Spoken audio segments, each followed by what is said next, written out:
All right, Jen, what do you say we take it to the max? Jen Peachman, how are you, my dear? I'm having a great month, coming off the heels of Las Vegas, opening a branch this week, Halloween right around the corner. Things are good. That's big. That's big. Let me properly introduce you. You are Jen Peachman. You are the VP of Strategic Lending. I did give you a new title when we did Max Combos. I added strategic growth in there, so you're welcome to take that. I'm sure Thanks. GVC will approve. You are with GVC Mortgage. How long have you been with them? So I joined GVC at the beginning of the year, but I've been friends with our executive team for, gosh, about 10 years or so. So they were Wow. a customer of mine at two previous employers and snagged me earlier this year. I love that. Talk about networking in motion when you are able to take some of those old relationships and turn them into new opportunities. So that is fantastic. Let's talk a little bit about what you do there, what your role is, and what your trajectory is for 2026. Yeah, so they hired me earlier this year really to help grow the brand and expand our retail branch presence. So GVC Mortgage is based out of Pendleton, Indiana, which is just northeast of Indianapolis. I Okay. myself live in Cleveland, and super involved with the Michigan Mortgage Lenders Association board and just trying to bring on good people to grow with our brand as we make new products and new relationships. It's been super fun. At the beginning of the year, really have focused on bringing on about 5 or 6 new products into the mix and Oh, wow. just had my first branch officially launching later this week. They're right in my backyard and they're great people and already recruited a new LO to join them. So we're off and running. It's been a busy year. I love that. Congratulations. Thanks. So, going forward into 2026, I imagine it's going to be much of the same. You're head down focused trying to just build the brand, build awareness around it. Where all are they approved to do business? So we are in 24 states, right? Oh, A lot wow. of folks have not heard of us. We are DBA friendly, so a lot of our branches are partner brands that don't necessarily carry the GVC name, which makes my job a little bit more difficult. But right, I think we are unique in that we can be whatever that branch or that LO needs to be. So yeah, I can't spill the beans just yet on this new logo that's joining us, but just looking to grow with good people who want to serve the communities that they live and work in, and bring on some young talent along the way too. I love getting young loan originators involved. I think it's something we need desperately within our industry, and it's been fun to be a part of. I love that you brought that up because I actually filmed another one of these today with my director of operations. And at the end of it, I basically was like, all right, well, off of LaDonna's soapbox I go. But that was the end message that I left everyone with is we as an industry are not doing enough to bring young people, young talent into this industry. And it is vital. We are at a pivotal point right now where technology is advancing so quickly. The utilization of AI is blowing all of our minds. If you want to be able to keep up with that, if you want to be able to adapt with it, you need young people on your team Yep. showing you what you need to be doing and knowing and learning. So that is a cause I will champion all day with you. 100%. Earlier this year, actually, I got to help facilitate a course at Cleveland State University through the Mortgage Bankers Association's Mortgage Banking Bound program. Oh, And wow. it's really at the first of its kind accredited course in college where we're getting to interact with the next generation of finance leaders and potential mortgage lenders. And I'm headed back again for the spring semester in January. It's so much fun. These kids have such incredible questions and they were engaged right out of the gate, and it's fun to be a part of. So the MBA is getting on board, but I think as it expands into other states, right? Like we are desperate for young talent, especially on the sales side, right? Our average loan originator in America is aging up there, right? We need to get some bench strength and get some new talent in the doors. I could not agree more. Something that we also have in common is this book that we've helped to co author. So we are both contributing authors to the Rethink Everything You Know About Networking book. And it's been really amazing to see the way that people are embracing this book and the way that they have been supporting it.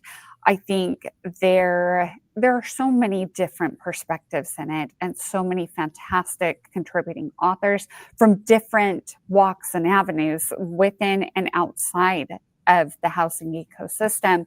But I would love to know, how has your networking approach helped you to kind of grow your efforts within GVC? How has that played a part in you maybe bringing on this new branch of yours? Yeah, it's, I think in networking, right? It's always, you want people to, I'm always a relationships first, business second kind of gal. That's just who I am. Love that. My chapter in here in the book is about intentionality, authenticity, and vulnerability. What I think are like the three most important pieces to creating real, deep, and long lasting human connection. I think if you could be friends first, business will come, right? Mhm, So mhm. I think that's really how I approach things at GVC Mortgage too, right?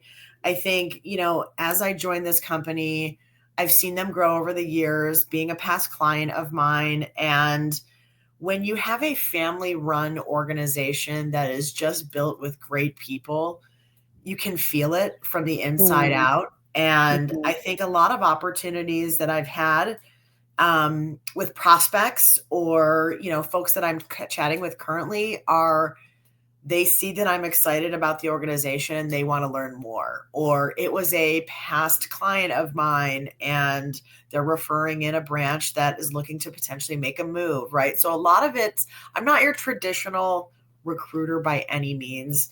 For me, it's really about attracting the right people that are going to help us do great business together and making their lifelong goals achievable, right? Like whether it's I'm a high producer and I want to run a team and build a team, right? And be a branch manager and do 150 million or $100 million, right? Let's help you get there and let's find your home here. And then we can build underneath you over time. And it's all about really, I think, strategic recruiting, in my opinion. I'm not chasing everyone. I'm chasing folks that I really think I admire as a person, I want to be around, and I think they're already doing great business. I think with some extra help, they could do incredible business, right? So Yeah. just the power of human beings and connection. I think that's what's super important in networking and I think, growing a business together. Absolutely. It is such a highly competitive space. And especially on the recruitment side, I do feel like it can get it can have feelings of being just a bit cutthroat. And there aren't always people on that side who have particularly good or kind reputations that Yep. precede them. So I think your approach of how you go about conducting your business and building it around your people first mentality really is such a kind and graceful way to go about it, and probably serves you better as those introductions are being made, because I do think people can feel that authenticity. I think that we 100%. all have a bit of a bullshit meter, right? And so if 100%. yes, and so if someone's coming off as inauthentic and that is your first interaction with them, you're going to remember that versus someone who is leading with authenticity, with vulnerability. Those are going to be the people who feel that connection. And if they don't, that's probably pretty telling that maybe they're Yep. not the right type of person for you. It's So, funny, I talk about that a little bit in my chapter, how people can smell a fake, right? Like, yeah, when you're being sold to when versus having a conversation, it's two completely different things, right? And I think, yes, when you lead with alignment, right, as you're recruiting rather than a pitch, right? Like for me, if I can't better your life or better your business or give you better, if it's not better fit for you, then I can still be friends with you. That doesn't mean I'm going to bug you a right. million times, right? Like, it's just being intentional in who you're chasing and, authentic along the way, right? Like, I've had those calls. You've had those calls. You get the emails on LinkedIn, right? Like you can tell, you can Mm, smell a fake immediately, and you can tell when people are being sold to immediately, right? So it's just relationships first, business second, and it just makes it easier. I totally agree. Yours is probably a little more tactful of a way to put it. But again, leaning into that authenticity thing, I'm like, well, for me, it's a bullshit meter. I know it. I know it 100%. when I see it. Well, you've done a really beautiful job of leading with authenticity and vulnerability. Vulnerability is something that I myself have been working on over the course of about a year.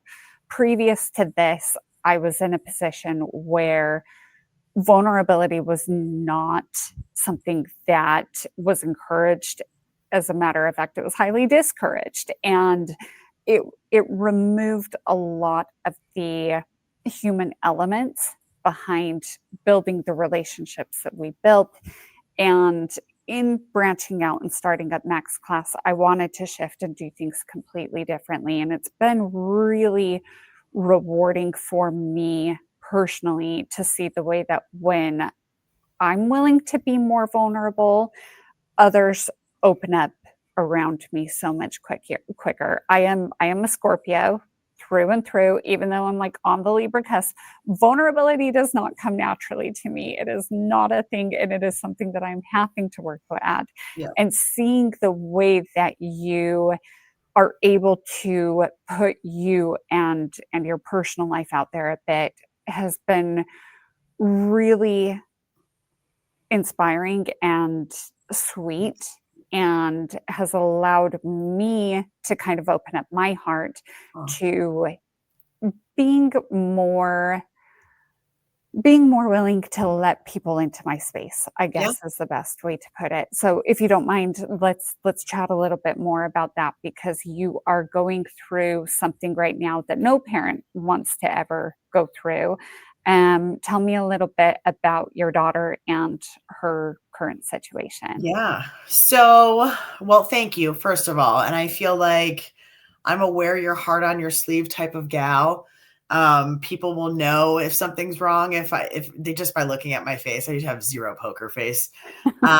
So, I feel like in my storytelling and sharing information on social about, my daughter and I's journey over the years, it's been a way for me to communicate to the masses. So when I'm in the hospital with my daughter, like I don't have to text everyone back. People have kind of learned over the years that I will update you when I'm ready to. But my daughter has a super rare genetic disease. She's had it since she was born. She is awaiting her second kidney transplant. So Wow. um, it's been a rough year. Everything was fine. She had her first kidney transplant during COVID. That was a story in itself. Um, and everything was going great. She was at prom with her new boyfriend and she fell in love. And we went in for her monthly labs the Monday after. And they called us that night and said, you need to come to the hospital immediately. Her kidney's rejecting and Ugh, it's not good. And we've had some bouts of rejection along the way, but this is not savable. She's on dialysis, and she's been on dialysis since prom. We wow. kind of did an emergency style and then a permanent version. She's gotten a blood infection at the hospital. It's been a total nightmare these past Oh, 5 months. Um, But along the way, the good news is we found out that I'm a match, and I will be hopefully having my last couple tests done in December and January in hopes that I can be a living donor for her. Last time I was in the process of being evaluated, and because COVID was happening and a lot of the transplant centers around the country were shutting down, there was an Mhm. influx. So they kind of beat me to the punch last time, but deceased organs only last 6 to 10 years, whereas live ones can last 20 to 30 years. So we need Whoa. one to stick. Yeah. Yeah. She's Whoa, whoa, 18 whoa. and she should be at college. She deferred for a year trying to get her back to healthy, but it's it's a process, man. Like, I know more about kidney donation and rare diseases. People are like, "Do you have a medical background?" I'm like, "Nope, I'm just a rare disease mom that, struggles with 7 different specialties for them to get things right sometimes for her." But along the way, it's I've connected with so many people who have donated a kidney or have received a kidney and maybe have not talked about it in the past. Or there's a gentleman that has 2 people in his family that have the same disease that my daughter has. So he doesn't talk about it, right? But we talk Wow. about it, right? So I think, as I've had friends who have been, have a kid that's diagnosed with something very rare, right? Like they just call me to say, I know you've been here, not the same thing, but what do I do? Right. Yeah. So being able to kind of share what we're going through and, connect with people on a whole nother level has been incredible. GVC Mortgage has been there beside me the entire way. Like the first call I got when she was first hospitalized was from our CEO saying, "What does Mm. she need? She can have anything but my kidney," is what he said. Ugh. Um, Ugh. or I'm sorry, anything but his liver. I'm sorry, anything but his liver. I totally messed that up. But Has to keep that, I get it. when you have a family friendly company that is just, there supporting you and, asking for updates as well as all the other people that I connect with on social media and LinkedIn and Facebook and Instagram and all that good stuff, right? It's I share lessons learned along the way. I sure share struggles. I share, sometimes I just want to go scream, right? Yeah. Yeah, Sometimes understandably. so right now we're controlling my blood pressure naturally. That's the goal over these next 2 months. If Good. I pass the 24-hour blood pressure monitor again, it'll be my second time, then I should be okay to go. So, Amazing. we're close. It's the waiting. Just the waiting that's killing me. That has to be the hardest part. So, as a collective, just know that we are all sending you the warm and well wishes, and will group manifest that that blood pressure stays where it needs to be so that you can make this happen. Because obviously, from mother to mother, there's not anything that we wouldn't do for our babies. And what a phenomenal example of what so many mothers have to go through, in that we're working while Yep. dealing with it. Try to balance it all. Yep. Yes, yes. Like, talk about an extenuating circumstance, but there's so much power behind that. And I I've definitely learned over the last little bit, I don't do small talk well. I just don't. But if you can come to me with something real and something authentic, I will match your energy right back where it is. And I think that that's a really lovely element that you're able to share, and can be kind of the symbol for in this, of getting to be that example of not being afraid to share something deeply personal with those around you, and allowing them to meet you where you're at and provide you with that support. So I think that that's really lovely. What do you think, how do you feel like going through this has maybe changed your approach to networking? Because I feel like I already have shared a couple of ways of just being more vulnerable, opening myself up, really has shifted the way that I network. So what would you say is a way for you? I mean, I think it's for me, it's been a decision to, publicly share some of this stuff. And I've taken some flack for it over the years. Don't get me wrong. People are like, I can't believe that you would talk about that. It's, medical Stop it. information. I'm like, listen, because I was a man, of course, right? But like, because you're afraid to share information doesn't mean I'm afraid to share information. And quite Bingo. frankly, I feel like some of my greatest friends are either someone I met through this disease or someone that's learned about what's going on with my daughter through social media and was just wanted to reach out and chat, and we had a lot in common, right? So I feel like for me it's so important because one, it helps you share struggles, and maybe someone isn't wanting to share, but they can say, hey, she's going through that too, right? Mhm. um I just feel like people get to know you on a whole nother different level that way. And Yeah. it's just, it's scary. Don't get me wrong. Like sometimes some of the posts that I send, I try to be positive, but sometimes it's not always positive. Right. And I feel like people will understand you more and be more willing to, I think, slow down in their own Mm. lives and appreciate things like that you probably take for granted every single day, right? The power of, really being present when you're with your kids when you can, right? Being present with the ones that are most close to you. The power of knowing that other people are sending good vibes, prayers, thoughts, whatever, right? Like I continue to tell people I'm not a big prayer person personally, but I am a good vibes type of girl, Yeah. right? Yes. I love that. Um, and I can tell you, like, I can feel it. Like, we Mhm. can feel it. It's gotten her through some stuff.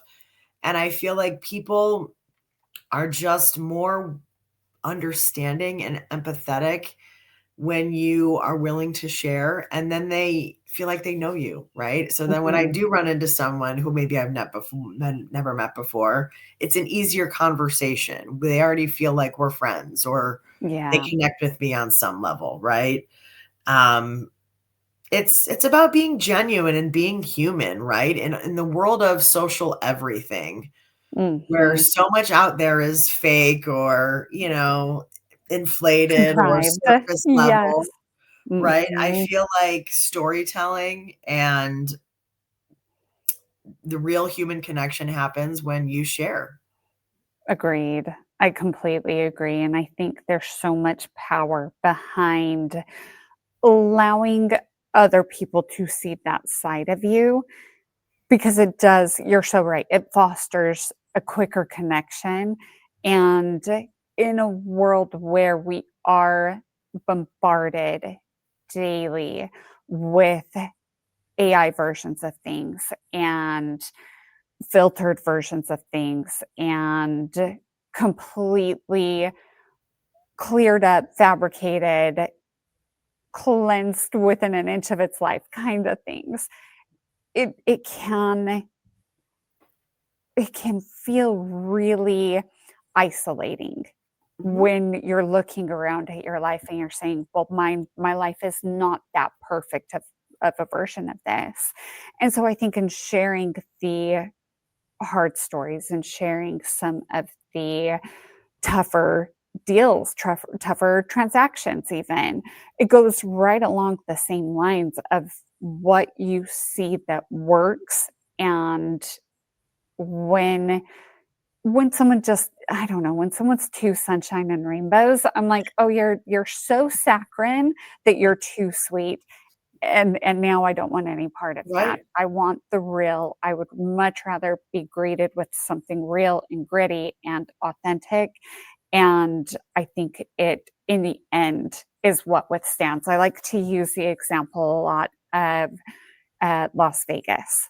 So in Vegas, you walk around and maybe it's your first time there, and you walk in and you see the pillars and you see the granite everywhere. And then you walk over and you touch it and you're like, wait a second. This pillar is hollow. And this granite isn't granite. It's faux. It's painted perfectly, but it's faux. It doesn't have that same coldness to it that actual granite has. And then when you walk into a building that actually carries true materials in it, you feel that difference and you know that it is there to stand the test of time. And that's the one that I want to be in every single time, regardless of how beautiful the other one may look. I want the real one. Yep. So I think that's the perfect example of how people approach other people in their lives. And may we all do better to be a little more authentic and a little more vulnerable and a little more intentional with the ones that we are interacting with. And maybe also carry away from this to have a little more grace for other people, to understand that what you're seeing on the surface is just a snapshot of what is probably going on underneath the surface, and really just opening up a space for that. So I hope people can walk away with that. We are almost out of time. This has been such a great conversation, and I'm so appreciative of you of sharing your story. I would love just a couple of quick wrap up items from you. One, if you could say to anyone listening right now, an actionable item that they could walk away with and implement immediately that you feel like would boost their networking capabilities, what do you feel like that actionable item would be? At the next event that you plan to go to, have a list of 5 people that you want to connect with, that you do not know, and that you do not want to sell anything to right out of the gate. Find 5 people, have a real genuine conversation, get to know them, and try to be friends with them and see what goes from there. I think sometimes networking has a negative connotation, like, oh, this networking mixer, right? But I Mhm. also think if you go into an event putting out nothing, no expectations other than to make new connections, you'll be amazed at what you get back. I love that. Could not agree more.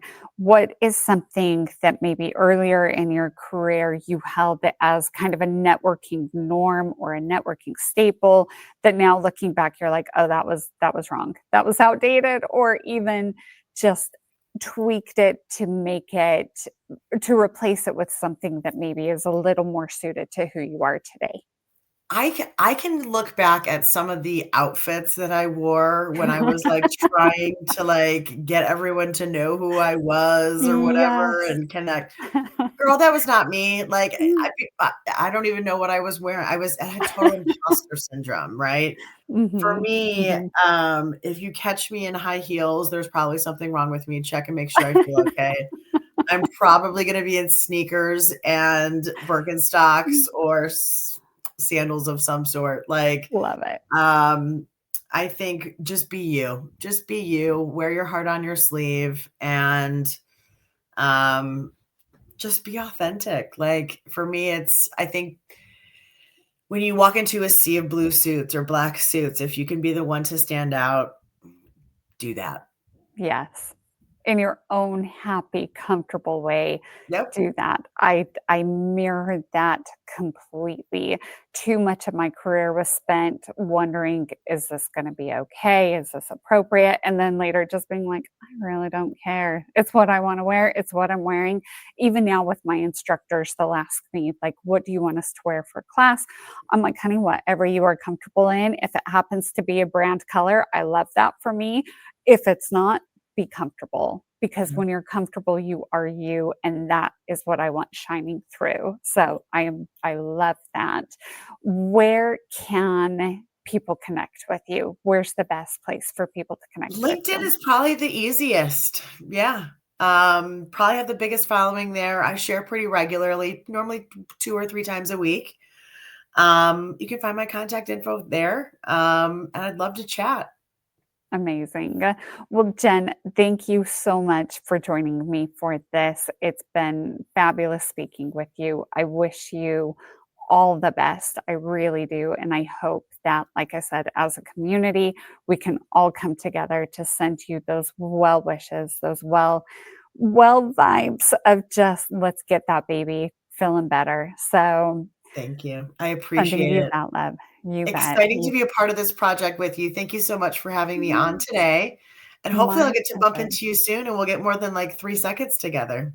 I would love that. I look forward to it. You Yeah, can catch me anywhere across the country. I'm currently in Connecticut. So, you just let me know where you are, and chances are I'm close. good deal. Sounds good. Thanks, LaDonna. Thanks, Jen. Bye.